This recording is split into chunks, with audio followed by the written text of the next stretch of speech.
กราบสบายดีทุกคนต้อนรับเข้าสู่ซ่องมุกดาสาวเสียงกวางแชนแนลคลิปวิดีโอนี้ต้อนรับเข้าสู่ซ่องมุกดา M Story เชื่อว่าพี่ๆทุกคนทั้งภายในประเทศลาวหรือว่าอยู่ประเทศไทยหรือว่าอยู่ต่างประเทศจะพากันติดตามช่องมุกดากะคงอยากจะรู้จักสาวลาวหรือว่าวิถีชีวิตของคนลาวหลายขึ้นนั่นเองเนาะพี่น้องเดี๋ยวมื้อนี้มุกดาจะพาทุกคนไปเบิง10เรื่องแปลกของสาวลาวที่หลายๆคนอาจจะยังบ่ทันฮู้ซึ่งว่า10เรื่องดังกล่าวนี้น้องมุกดาแม่นไปทำการที่ทำความรู้จักแล้วก็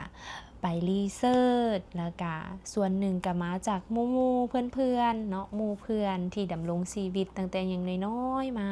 จนฮอดปัจจุบันนี้สรุปมาได้10ข้อที่เป็นเรื่องแปลกของสาวลาวจะมีอย่างใดนั้นเฮาไปเบิ่งน้ำกัน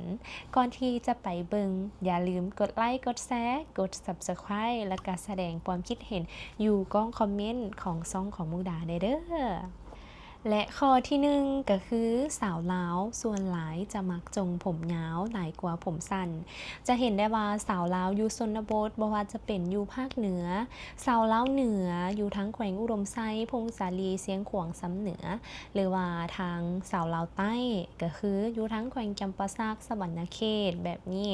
ส่วนหลายเมนจะมักจงผมยาวจงผมยาวในที่นี้ก็คือผมยาวเพียงบ่าหรือว่าบางเทือกับผมยาวกลางหลังกันเลยตัวนี้จะเป็นเอกลักษณ์แมนจุดเริ่มต้นของสาวลาวที่ส่วนหลายแล้วครอบครัวที่บ้านมีลูกสาวเกิดมาแล้วส่วนหลายเนาะจะให้จงผมยาวเนื่องจากว่าจงผมยาวนี่จะเป็นอีกหนึ่งส่วนที่บ่งบอกถึงเอกลักษณ์ของสาวลาวฉะนั้นแล้วจุดพิเศษหรือว่าสิ่งที่แปลกตาที่ต่างชาติแนมมาเบิ่งสาวลาวแล้วอันนี้แหละแมนสาวลาวก็คือสาวลาวมักจงผมยาวและก็เป็นผมสีดำล้วนเลยแบบนี้อันนี้คือเป็นอีกหนึ่งเรื่องแปลกที่ต่างชาติอาจจะยังบ่ทันฮู้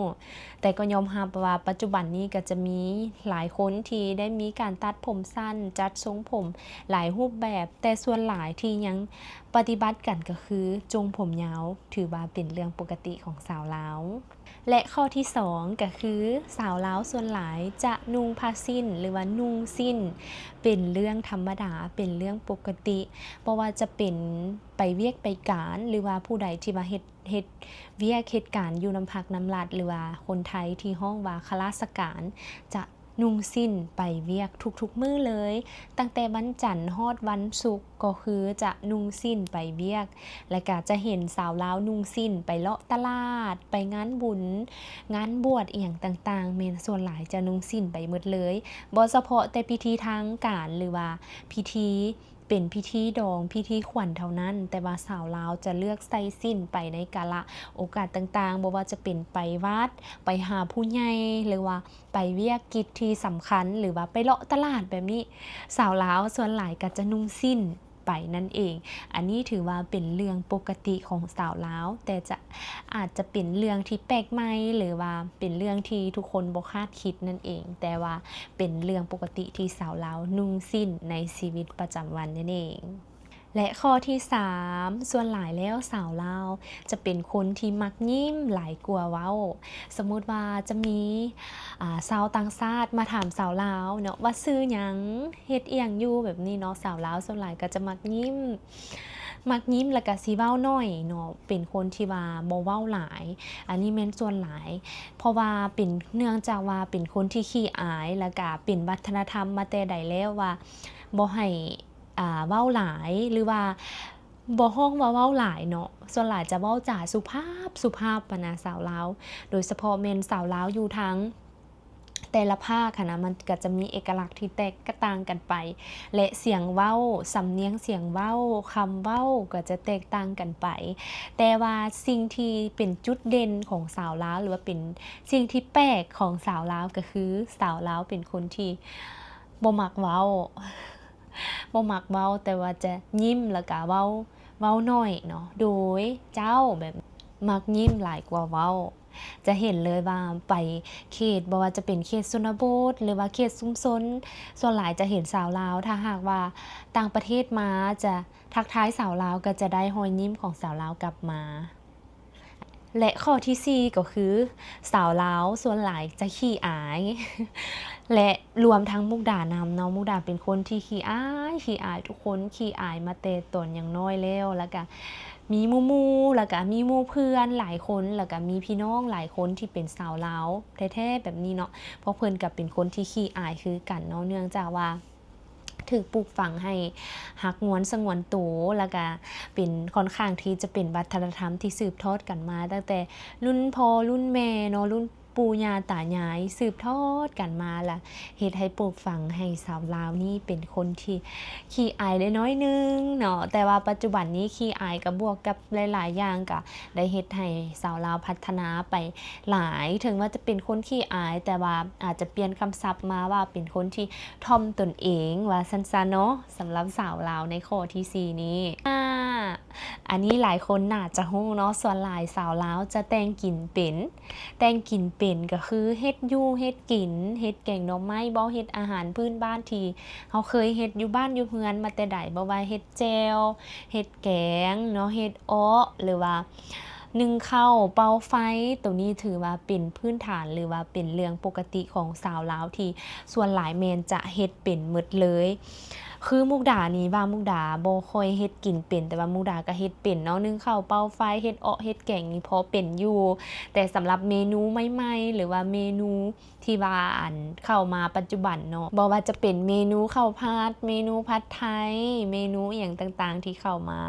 ส่วนหลายก็จะเฮ็ดให้สาวลาวได้เรียนรู้เอาแหละเนาะขึ้นกับพ้นน้ำแต่พื้นฐานในการนึ่งข้าวเป่าไฟนี่ส่วนหลายจะมีอยู่แล้วและข้อต่อมาสาวลาวมักเอิ้นผู้ชายหรือแฟนของตนเองว่าอ้ายนั่นเองเนาะสมมุติว่าแฟนชื่อเล็กจังซี่เนาะก็อ้ายเล็กหรือว่าแฟนชื่อกัปตันเนาะก็สิฮ้องว่าไอ้กัปตันแบบนี้ เนื่องจากว่าสาวลาวเนาะจะนับถือผู้ที่ว่าเป็นแฟนนะถือเป็นสร้างเท่าหน้าอันนี้มันถึกบ่มสอนมาแต่ใดๆแล้วเนาะเป็นการที่เคารพหรือห้องอ้ายให้อยู่เหนือกลัวแบบนี้เป็นการให้เกียรตินั่นเองเนาะทุกคนก็คืออ้ายบ่ว่าจะแฟนของสาวลาวจะอายุน้อยกว่าสาวลาว 3-4 ปีหรือว่าอายุหลายกว่าหรือว่าอายุน้อยกว่าสาวลาวก็ต้องได้ห้องแฟนว่าอ้ายแบบนี้เนาะก็คืออ้ายนั่นอ้ายนี่ตามชื่อของแฟนเนาะก็ส่วนหลายก็จะห้องอ้ายไปไสมากินข้าวแล้วบ่อ้ายกลับบ้านจักโมงเนาะอ้ายกินข้าวอ้ายกินหยังบ่แบบนี้เนาะถึงว่าแฟนตนเองนี่นะจะอายุยังน้อยแต่ส่วนหลายสาวลาวก็จะห้องแฟนว่าอ้ายนั่นเองเด้อทุกคนและข้อที่ 7 ก็คือสาวลาวมักกินเผ็ดนั่นเอง บอกว่าจะเป็นสาวลาวหรือว่าเป็นบ่าวลาวหรือว่าเป็นคนลาวนี่ส่วนหลายจะมากินเผ็ดเนาะอันนี้ทุกคนน่าจะรู้แล้วแต่ว่าถือว่ายังเป็นเรื่องแปลกสำหรับหลายๆคนหรือว่าชาวต่างชาติบางคนที่กระเจ้าเดินทางมาท่องเที่ยวแล้วก็เห็นผู้สาวลาวงามๆแบบนี้นะเนาะ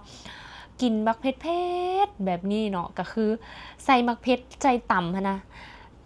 ใส่มักเผ็ดบักหลายๆเนาะใส่มักเผ็ดแบบว่า10 หน่วย20 หน่วยแบบเอาเผ็ดๆเลยแบบนี้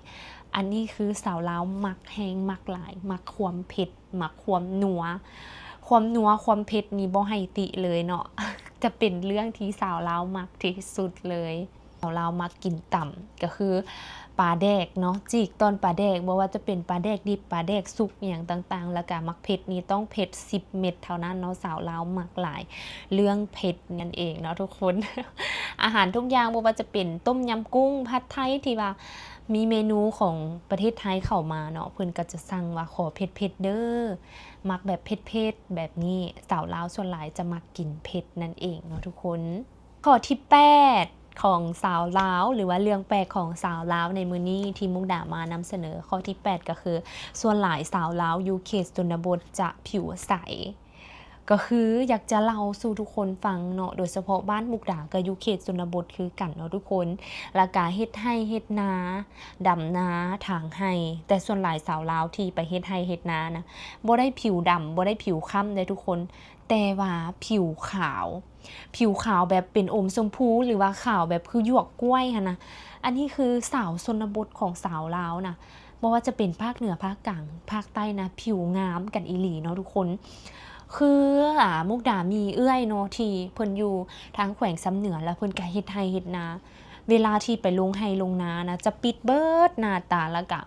มันเป็นธรรมชาติของอากาศน้ำแล้วก็ภูมิศาสตร์แน่เนาะเฮ็ดให้ผิวของเขาเจ้าหั้นนะเป็นผิวที่ขาวแล้วก็อมชมพู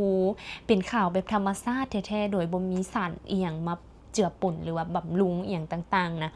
เพิ่นทาแต่โลชั่นแบบธรรมดาทาโลชั่นปกตินะทุกคนแต่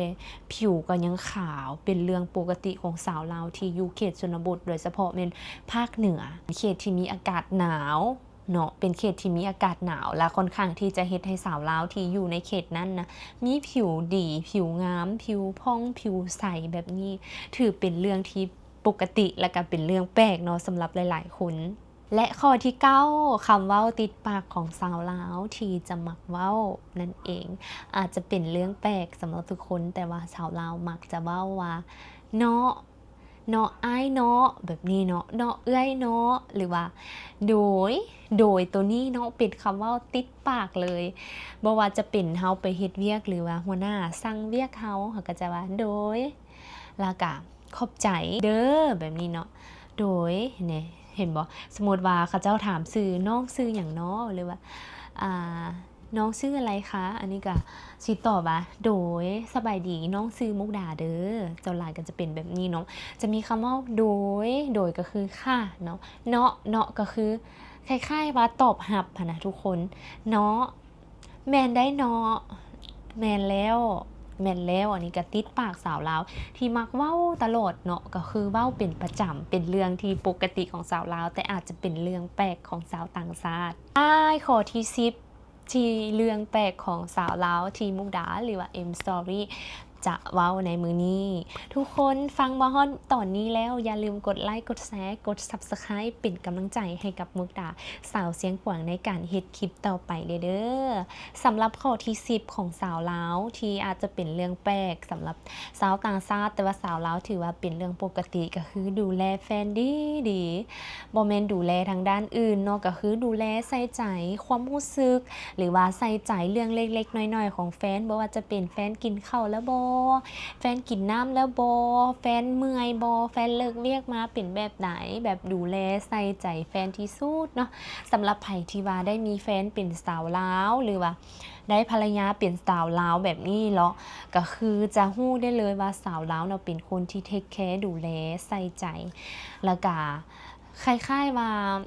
สาวลาวนี่เอิ้นว่าเป็นพื้นฐานของการเอาใจใส่คนแล้วหรือว่าเป็นคนที่ใจดีอยู่แล้วเนาะบ่ค่อยมักจับผิดอีหยังแฟนก็คือส่วนหลายจะถามเรื่องกินข้าวกินน้ำแต่งอยู่ครัวกินให้กินแบบนี้นั่นเองเนาะทุกคนเนาะถือได้ว่าเป็น10เรื่องแปลกของสาวลาวที่หลายๆคนอาจจะยังบ่ทันฮู้มื้อนี้ได้ฮู้แล้วกับซ่องมุกดาสาวเสียงขวางนั่นเองที่เอามานำเสนอให้ทุกคนได้รับรู้นำกันนั่นเองตัวนี้จะเป็นการรวบรวม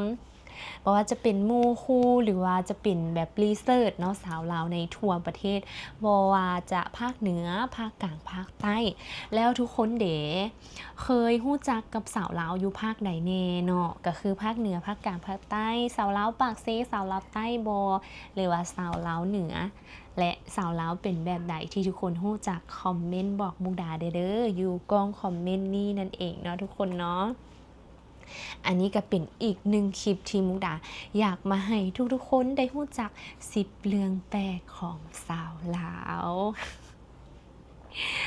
ถ้าว่าผู้ใดมีเรื่องแปลกของสาวลาวอีหยังเพิ่มเติมสามารถคอมเมนต์ได้